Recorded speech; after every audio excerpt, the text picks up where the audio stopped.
Sulaimani from Germany. Assalamu alaikum. Alaikum assalam wa rahmatullah. Sheikh,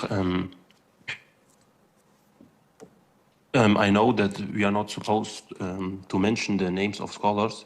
So However, do not. No, I do not. I do not. However, can I still share the question that was asked to him and his answer so that I can ask you what it means since I don't have access to that scholar? You Is can. it permissible?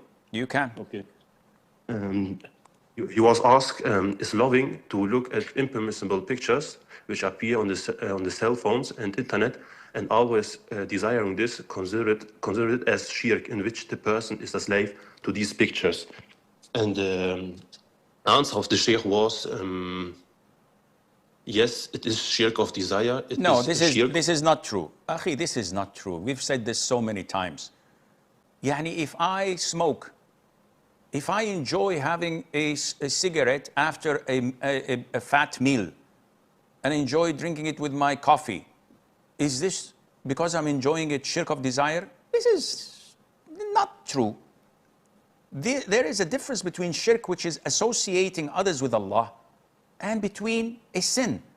Watching pornography, watching beautiful models on Instagram, enjoying what I'm watching, this is zina of the eyes. It is a sin. The Prophet considered it and called it the zina of the eyes. But he did not call it shirk. So I don't care who says it is shirk of desire. They could say whatever they want. But without Qur'an and the Sunnah and without the proper logic of it, sorry.